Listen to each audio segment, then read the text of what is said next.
이제 곧 성탄절이 다가옵니다. 성탄절이 다가오면 거리에 트리가 등장하고 캐롤이 울려 퍼집니다. 그러면 성탄절이 가까이 오는구나.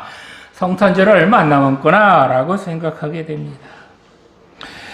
우리 교회도 지금 이렇게 간단하게 세웠는데 이 크리스마스 트리가 어떻게 세워졌는지 그 의례를 잠깐 살펴보면 8세기경에 영국의 버니페이스라는 선교사가 독일 어느 지방에 선교사로 왔는데 그 마을에서는 매년 떡갈나무에 그 동네 사람들이 그 지방의 신이었던 오딘이라고 하는 신에게 희생 제사를 드리는 것을 보았습니다. 그래서 그것을 금지시키려고 희생 제사 대신에 전나무에 주님께 드릴 선물을 매달아 놓는 것, 그것을 장려하면서부터 이 트리가 생겨났다고 합니다. 그러다가 16세기에 들어와서 종교개혁자인 루터가 전나무를 실내로 들여와서 거기에 불을 밝히고 각종 선물들을 매달아 놓은 것이 유행이 되어서 오늘날까지 이렇게 전해지게 된 것이라고 합니다.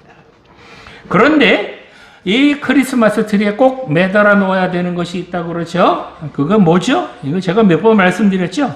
바로 이 방울을 달아 놓아야 하는데 이 방울이 바로 선악과를 상징하는 것. 그래서 빨간색도 있고 그렇습니다. 이 빨간 방울을 왜 달아 놓느냐? 바로 아담과 하와가 선악과를 먹음으로써 인간들에게 죄가 시작되었는데 이 인간들의 죄를 해결하시려고 오신 분, 그래서 이 땅에 오신 분, 그분이 바로 예수님이십니다. 자, 왜 성탄절에 그러면 이 선악과를 상징하는 것을 왜 달아 놓았느냐? 바로 예수님께서 이 땅에 왜 오셨는지 이 선악과를 보고 좀 생각해 보라 라고 이 선악과를 달아 나왔다는 거예요. 자, 예수님께서는 그러면 왜 이 땅에 오셨으며 이 땅에 오셔서 무엇을 하셨을까요? 하나님께서는 왜 하나밖에 없는 아들인 이 예수님을 이 땅에 보내셔야만 했을까요?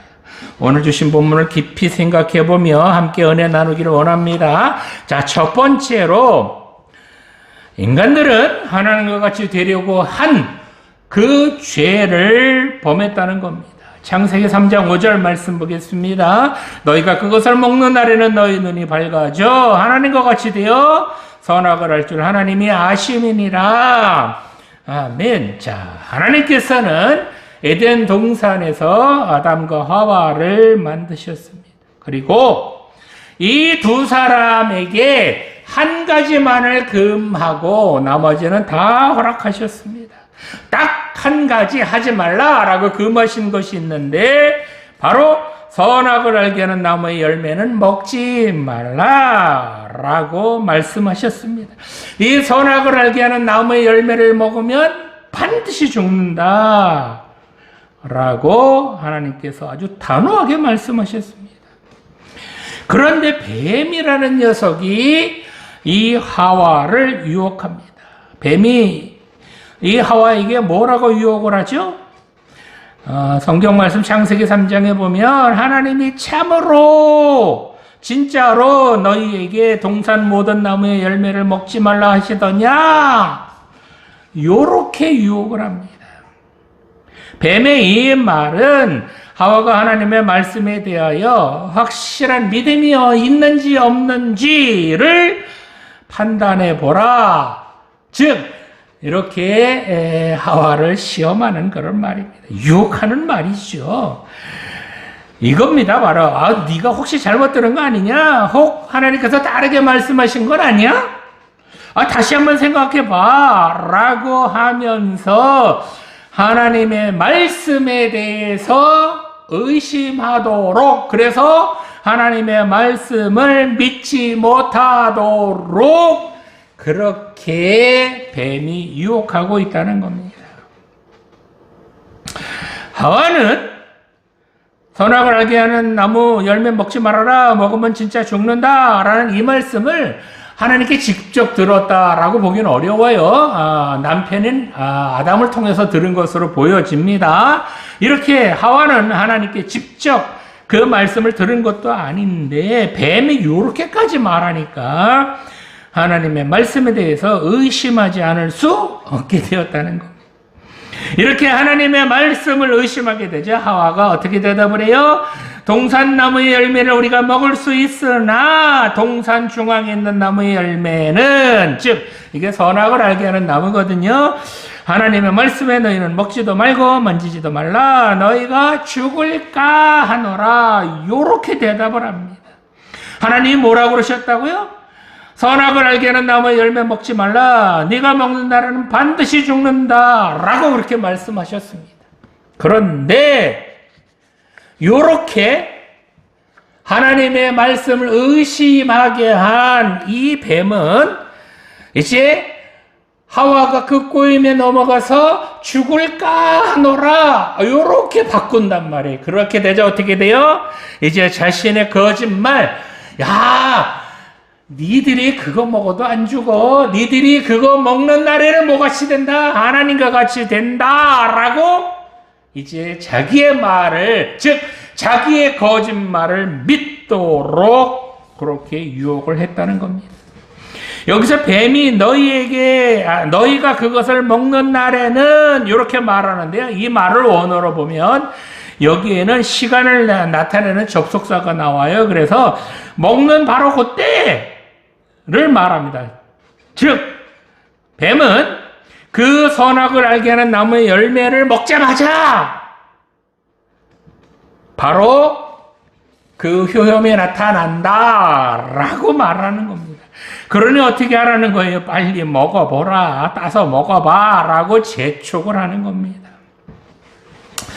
그러자 하와가 어떻게 하죠? 여자가 그 나무를 본즉 먹음직도 하고 보암직도 하고 지혜롭게 할 만큼 탐스럽게도 한 나무인지라. 그래서 어떻게 돼요? 여자가 그 열매를 다 먹고 자기와 함께 있는 남편에게도 주매 그도 먹었다. 이렇게 말합니다.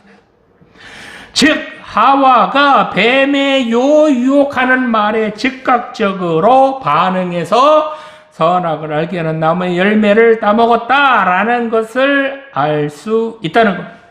아하! 뱀의 말을 듣고 보니까 아하!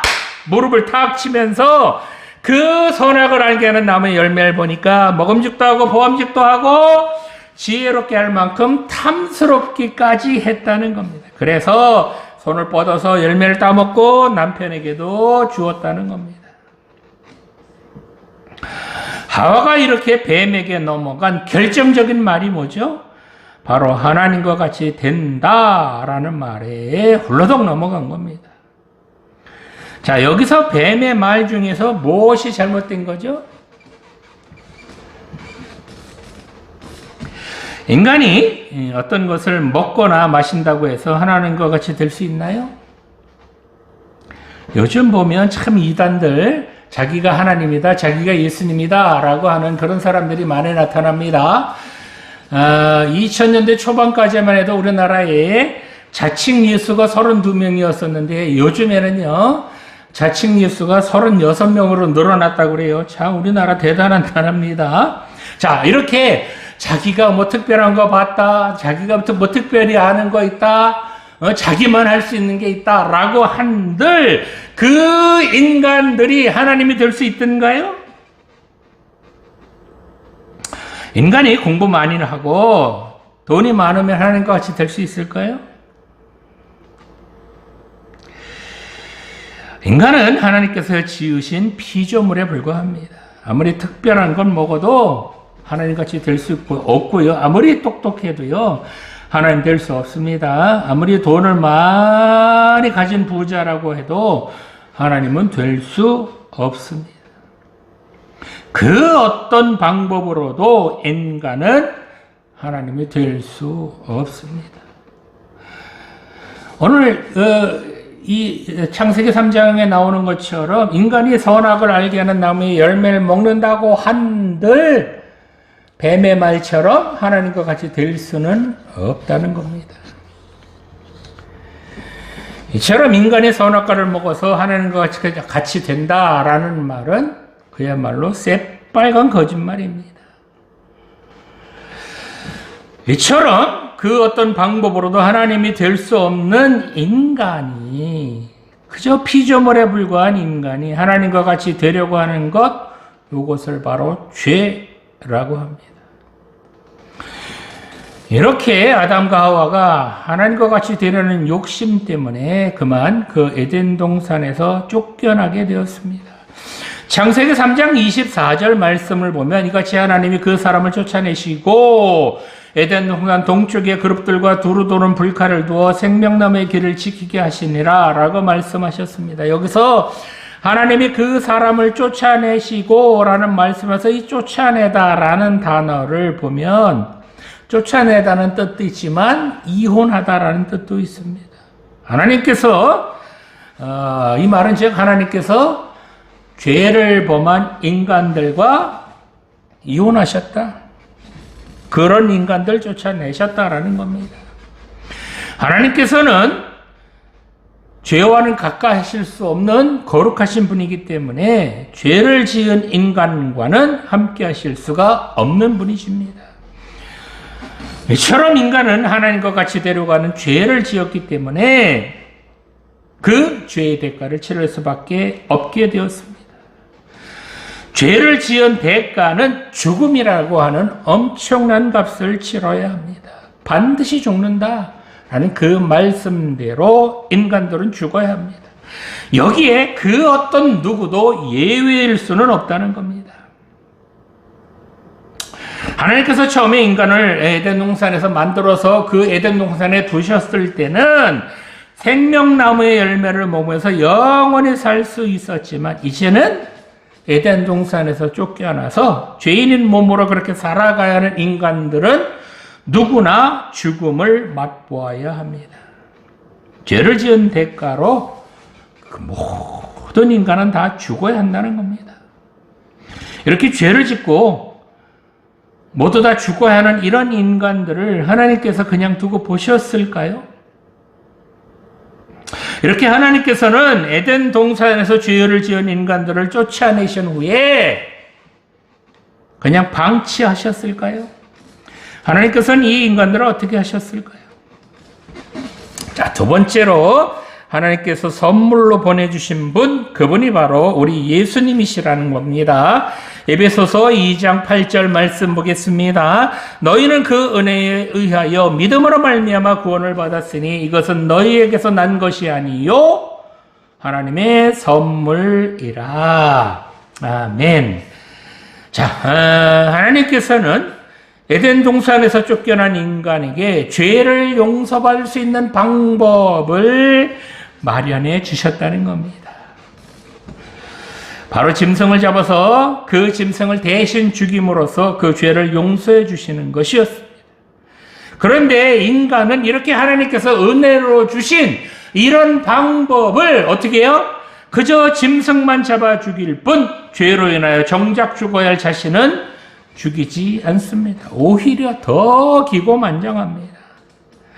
그래서 인간들은 하나님 말씀대로 살기보다는 하나님 아닌 것들을 더 사랑하고 그래서 더 죄에 빠져 살아갑니다. 자, 이런 인간들 하나님께서 포기하셨을까요?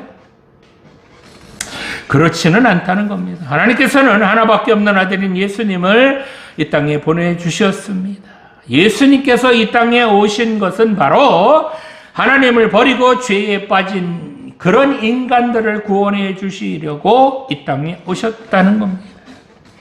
죄를 지은 인간은 조금 전에 말씀드린 대로 그 죄로 인하여 반드시 죽어야 됩니다.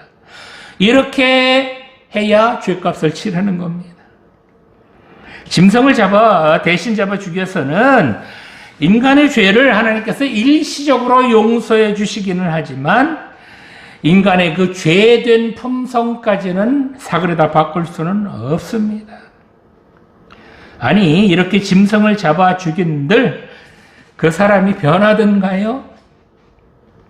그렇게 죽는 짐승만 아까울 뿐 인간은 바뀌지 않는다는 겁니다. 예수님께서는 이런 인간의 죄의 문제를 해결해 주시려고 이 땅에 오셨습니다. 이 죄의 문제를 해결해 주시는 방법이 무엇이었을까요? 바로 인간의 죄를 대신해서 예수님 자신이 바로 제물이 되는 것이었습니다. 자, 예수님께서 어디서 태어나셨죠? 바로 베들레헴의 마구간에서 태어나셨습니다. 누가복음 2장 12절 말씀을 보면 너희가 가서 강보에 쌓여 구유에 누여 있는 아기를 보리니 이것이 너희에게 표적이니라, 이렇게 말씀하셨습니다. 여기서 표적이라는 것은 어떤 거냐? 앞으로 되어질 일을 미리 짐작하도록 보여주는 것, 그것을 바로 표적이라고 합니다.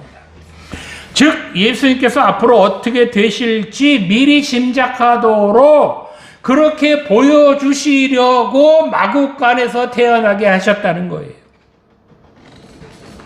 자, 이 마구간은 짐승들이 태어나고 자라고 머무는 곳입니다. 이렇게 마구간에서 태어난 소나 양이나 염소들은 나중에 하나님께 드리는 제물로 사용되는 그런 짐승들입니다. 인간들이 죄를 지었을 때에 이 마구간에서 태어난 짐승들을 잡아 죽임으로써 그렇게 인간들의 죄를 용서받게 되는 그런 용도로, 즉 제물의 용도로 쓰이는 것이 바로 이 마구간에서 태어나는 그런 짐승들입니다. 그렇습니다. 예수님께서 이 마구간에서 태어나신 것은 바로 짐승들처럼 인간들의 죄를 대신해서 피 흘려 죽으러 오셨다는 것을 미리 표적으로 보여주신 것입니다. 그래서 이 사실을 알고 있는 세례 요한이요, 요한복음 1장 29절에 보면 이렇게 한탄합니다. 보라, 세상 죄를 지고 가는 하나님의 어린 양이로다. 이렇게 탄식을 합니다. 하나님께서는 인간의 죄를 대신해서 그렇게 짐승을 바칠 때 그렇게 죽는 짐승은 흠이나 티가 없어야 된다, 병에 걸리지 말아야 된다, 깨끗한 짐승으로 드려라 라고 말씀하셨습니다. 자, 그런데 이렇게 제물이 되려면 흠이 없어야 되는데, 그러면 모든 인간은 다 죄인이기 때문에요, 흠 없는 인간이 없습니다. 그래서 그 어떤 누구도 인간은 흠 없는 제물이 될 수 없습니다. 그런데 예수님은요, 죄로 가득한 사람의 씨로 태어나신 것이 아니라 거룩하신 누구로? 성령으로 잉태되셨기 때문에 우리와는 달리 죄가 없으신 분이라는 겁니다. 그래서 예수님께서는 이렇게 하나님이 원하시는 흠 없는 그런 제물이 될 수 있었다는 겁니다. 로마서 5장 18절에 보면 사도 바울이 이렇게 말합니다. 그런즉 한 범죄로 말미암아 한 범죄로 많은 사람이 정죄에 이른 것 같이 한 의로운 행위로 말미암아 많은 사람이 의롭다 하심을 받아 생명에 이르렀다라고 말합니다. 즉 아담 한 사람이 죄를 지음으로써 그 후손인 인간들 모두가 몽땅 다 죄인의 굴레를 뒤집어 쓰게 됐는데, 예수님 한 사람의 의로운 행위로 말미암아 모든 사람들이 그 죄를 용서받고 새로운 생명에 이르게 되었다라고 말씀하고 있는 겁니다. 즉 십자가에서 우리 죄를 대신해서 죽으신 그 예수님의 이 의로운 행위로 말미암아서 우리 죄들을 용서받을 수 있게 되었다는 겁니다. 사람의 죄를 대신해서 짐승이 피를 흘림으로 그 죄를 용서받는 것은 하나님께서 잠깐 허락해 주신 거예요. 이건 은혜죠, 은혜. 그런데 우리 인간들은 죄를 지음으로써 그렇게 치러야 될 죄값을 흠없고 죄 없으신 예수님께서 그런 우리 인간을 대신해서 피 흘려 죽으심으로 그 모든 죄인들의 죄값을 대신 치를 수 있게 되었다는 겁니다. 그래서 히브리서 9장 12절 말씀을 보면 염소와 송아지의 피로 하지 아니하고 오직 자기의 피로 영원한 속죄를 이루사 단번에 성소에 들어가셨다라고 말씀하셨습니다. 즉 예수님께서 피 흘려 죽으심으로 영원한 속죄를 단번에 이루어 주셨다는 겁니다. 그래서 더 이상 이제 예수님께서 이렇게 속죄를 예수님의 그 한 분이 완전히 그 속죄의 제사를 완성해 주셨기 때문에 더 이상 짐승을 잡아 죽일 필요가 없게 됐다는 거예요. 더더군다나 나와 똑같은 인간으로 오신 그 예수님께서 나를 대신해서 죽으심으로 그렇게 내 죄값을 대신 치러 주셨기 때문에 이제는 더 이상 그 예수님을 믿는 한 우리는 죄인이 아니라는 겁니다. 그렇습니다. 예수님께서 이 땅에 오신 것은 바로 이처럼 우리를 죄에서 구원해 주시려고 이 땅에 오셨다는 겁니다. 아니 아무리 흠없는 짐승이라도 1000마리 10,000마리를 죽인들 인간의 죄를 씻을 방법은 없습니다. 거룩하고 흠 없으신 예수님 말고는 우리를 죄에서 구원할 다른 방법은 없다는 겁니다. 그래서 예수님께서는 우리를 구원하실 수만 있다면 그 고통스러운 십자가라도 기꺼이 지셨다는 겁니다. 성도 여러분, 성탄절은 우리에게 놀라운 선물이 주어졌음을 알리는 절기입니다. 그래서 사람들은 성탄절에 선물을 주고받잖아요. 그죠? 자, 그런데 하나님께서 우리에게 주신 선물이 뭐라고요? 에베소서 2장 8절 말씀해 보면 너희는 그 은혜에 의하여 믿음으로 말미암아 구원을 받았으니 이것은 너희에게서 난 것이 아니요 하나님의 선물이라고 하셨습니다. 자, 여기 보니까 이게 믿음을 주신 것이 하나님의 선물이다라고 말씀하시는 거예요. 이 말씀의 요지는 그런데 누구를 믿는 거예요? 바로 예수님을 믿는 거잖아요. 예수님께서 이 땅에 선물로 보내주셔서 그래서 그 예수님을 믿게 한 그 하나님의 선물, 그 하나님의 선물 때문에 우리가 하나님의 자녀가 되었다는 겁니다.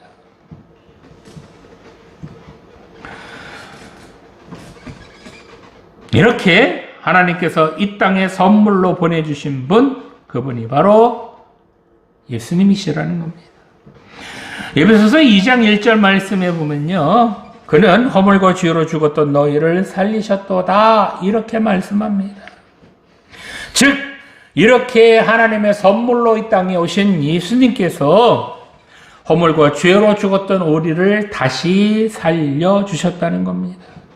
성탄절은 바로 이 하나님의 선물인 예수님을 기억하고 기뻐하고 감사하고 그리고 그 하나님의 선물로 오신 예수님을 전하며 선물도 나누고 기쁨도 나누는 그런 날이 바로 이 성탄절이라는 것 명심하시기 바랍니다. 자, 마지막으로 예수님께서는 그럼 어떻게 오셨느냐? 바로 화목제물로 이 땅에 오셨다는 겁니다. 요한일서 4장 10절 말씀 보겠습니다. 사랑은 여기 있으니 우리가 하나님을 사랑한 것이 아니요 하나님이 우리를 사랑하사 우리 죄를 속하기 위하여 화목제물로 그 아들을 보내셨음이라. 아멘. 자, 인간들은 에덴 동산에서 죄를 지은 이래로 하나님보다는 하나님 아닌 것들을 더 사랑하며 그래서 여전히 죄 가운데 그렇게 살아가고 있었습니다. 이처럼 하나님 없이, 아니 인간들이 하나님과 같이 되어서 그렇게 살아보니 평안과 행복하던가요? 기쁨이 넘치던가요? 그렇지는 않았습니다. 오히려 미움과 시기와 다툼과 그것뿐만 아니라 총칼로도 안 되고 핵폭탄 가지고도 안 되고요. 정말 서로 싸우고 죽이고 아직도 전쟁이 끊이질 않잖아요. 자, 이렇게 인간들은 정말 죄 아래에서 불쌍하게 살아가고 있었습니다. 그런데 이렇게 불쌍하게 살아가면서도 여전히 인간들은 하나님을 찾지도 않으며 그 하나님을 사랑하지도 않는다는 겁니다. 인간에게 이런 절망적인 상황 속에서 먼저 손을 내민 것은 이렇게 정말 하나님을 간절히 구해야 하는 그런 인간들이 먼저 하나님께 손을 내민 것이 아니라 바로 하나님께서 먼저 손을 내미셨다는 겁니다. 사도 요한은 본문에서 뭐라고 그래요? 사랑은 여기 있으니 우리가 하나님을 사랑한 것이 아니다. 하나님이 우리를 사랑하셨다라고 말씀을 합니다. 즉 사랑의 출발이 여전히 죄 가운데 있는 그런 인간들에게서 사랑이 출발한 것이 아니라 화해의 손을 먼저 인간이 내민 것이 아니라 하나님께서 먼저 손을 내밀어 주셔서 그 사랑을 보여주셨다는 겁니다. 이 하나님께서 화해의 제스처, 하나님께서 사랑으로 보여주신 것, 그것이 바로 하나님의 하나밖에 없는 독생자 예수님을 화목제물로 이 땅에 보내주시는 것이었습니다. 이 여기서 말하는 화목제라는 것은 죄로 말미암아 하나님과 멀어진 그런 인간들을 다시 하나님과 화목하게 하기 위한 목적으로 드려지는 제사를 말합니다. 즉, 이 화목제를 드림으로써 하나님과 인간 사이에 멀어진 그 사이를 다시 화합하게 하는 그런 제사로 드리는 것, 그것이 바로 화목제였습니다. 이 화목제에는 반드시 필요한 것이 있습니다. 바로 이 화목제에는 반드시 피를 흘리는 희생이 있어야 합니다. 즉, 인간의 죄를 대신해서 짐승을 잡아 죽임으로써 하나님께서 인간들의 죄를 용서해 주시고 그래서 다시 그 죄인들과 화목하게 된다는 것, 그렇게 제사를 드려라 라고 하나님께서 명령해 주신 거예요. 그러면 내가 너희들과 다시 화목하겠다라고 하나님께서 말씀하신 거예요. 자, 이 피의 희생 제사를 드리기 위해서 구약 시대에는 소나 양이나 염소의 피가 사용되었습니다. 즉 화목 제물로 소나 양이나 염소가 드려졌다는 거예요. 이 소나 양이나 염소가 제가 처음에 말씀드린 것처럼 어디서 태어나는 짐승들이에요? 바로 마구간에서 태어나는 짐승들이잖아요.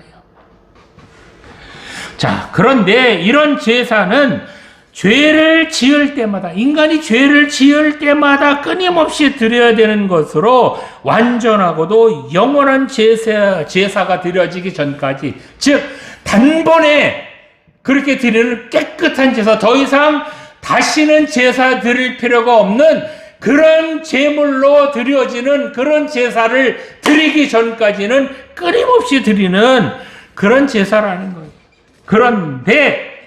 그런데 이런 형편을 잘 아시는 하나님께서, 아니 그렇게 화목제물로 제물 좀 드려라. 그럼 내가 너희들과 화났던 거 그거 다 풀고 내가 너희들과 화해하겠다. 이렇게 하나님께서 허락해 주셔서 화목제물로 드려라 라고 했는데, 인간이 보니까요 여전히 죄 가운데 있으면서 하나님 화목제물 받으세요, 하나님 화 풀으세요, 이렇게만 한다는 거예요. 그래서 하나님께서는 이런 인간들이 다시 온전한 화목 제사를 드릴 수 있도록 계획하시고 그 화목 제물을 준비하셨는데, 그 화목 제물로 이 땅에 오신 분이 바로 예수님이시라는 겁니다. 이 예수님께서는 죄인인 모든 사람의 죄를 대신해서 속죄 제물이 되셨을 뿐만 아니라 화목 제물이 되셔서 하나님과 멀어졌던 인간들을 다시 하나님과 합치도록 다시 함께 할 수 있도록 화목시켜 주는 그런 제물이 되셨다는 겁니다. 그렇습니다. 미련한 인간들은요, 하나님처럼 데려다가 하나님 앞에 죄 짓고 말았습니다. 이렇게 죄 가운데 살아가는 불쌍한 인간들 구원해 주시려고 예수님께서는 기꺼이 그 하늘 보좌를 버리시고 낮고 천한 곳에 오시는 아주 그런 마구간에서나 태어나는, 아니 짐승들처럼 태어나는 그 마구간에 오셨다는 겁니다.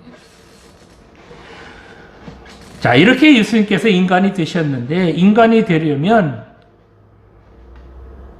아니 인간이 되고 난 후에겠죠.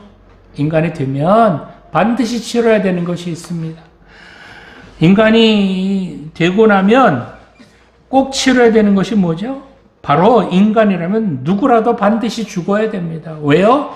에덴 동산에서 인간들이 죄를 지은 대가로 하나님께서 명령하신 것이 뭐예요? 너희들 다 죽는다. 한 사람도 살아남을 수 없다. 라고 말씀하셨잖아요. 그래서 인간이라면 누구든지 다 죽어야 된다는 거예요. 자, 그런데 예수님께서 인간으로 이 땅에 오실 때 이렇게 모든 인간은 반드시 다 죽어야 된다는 것 모르시고 이 땅에 오셨을까요? 예수님께서 이 땅에 오실 때 모르셨을까요, 이거? 그렇지는 않을 겁니다. 예수님의 공생애를 보면요, 자주 예수님 자신이 십자가에 죽으실 것을 자주 말씀하셨습니다. 즉, 이 말은 뭐예요? 예수님께서 죽으실 것을 알고 이 땅에 오셨다는 거예요. 근데 이렇게 죽는 것이 어떻게 죽는 거예요? 아주 그것도 비참하게 십자가에서 죽으실 것을 다 아시면서도 이 땅에 오셨다는 겁니다. 자, 그러면 예수님께서는 이렇게 모든 인간은 다 비참하게 죽는다라는 것을 아시면서도 왜 이 땅에 오셨을까요? 바로 우리들을 사랑하시기 때문입니다. 예수님께서는 사랑하는 우리들이 너무나도 끔찍하게 그렇게 죄 가운데 죽어가고 있기 때문에 그런 우리들을 그냥 두고 보실 수가 없으셔서 그런 우리들을 구원해 주시려고 죽음을 무릅쓰고 이 땅에 오셨다는 겁니다. 이렇게 예수님께서 화목제물이 되셨기 때문에 다시 우리들이 하나님의 자녀들이 된 줄 믿습니다. 오늘 예배 드리시는 청년 여러분, 예수님께서는 하나님의 아들이셨지만 그 높고 높은 보좌를 버리시고 낮고 천한 이 땅에 오셨습니다. 기꺼이 하나님의 아들이셨지만 기꺼이 인간이 되시기로 작정을 하셨습니다. 그런데 인간은요, 하나님과 같이 되려고 하죠. 이거 죄라고 그랬잖아요. 그래서 아니 하나님도 인간이 되려고 작정하시려고 이 땅에 오셨는데 인간이 하나님이 되면 되겠어요? 인간은 하나님과 같이 되려고 하면 안 됩니다. 그건 죄입니다. 우리는 하나님의 도움이 필요한 존재들이라는 것, 하나님의 피조물이라는 것 여러분 기억하시기 바랍니다. 그래서 하나님의 피조물인 우리들은 하나님의 은혜가 절대적으로 필요한 존재들입니다. 하나님의 은혜 없이는, 하나님이 도와주시지 않으면 인간은 단 한순간도 살 수 없는 아주 불쌍한, 정말 풀보다도 못한 그런 나약한 인간들이라는 것 여러분 명심하시기 바랍니다. 그러기에 이 하나님의 은혜, 이 하나님의 사랑, 그것을 기대하며 기다리며 그렇게 살아가야 된다는 겁니다. 그것이 바른 인간의 모습이라는 겁니다. 여러분, 이 대강절 보내시면서 하나님께서 선물로 보내주실 그 예수님 정말 간절히 바라시고 또 그 예수님 만나심으로 정말 이 대강절 뜻깊게 보내시기 바랍니다. 기도드리시겠습니다.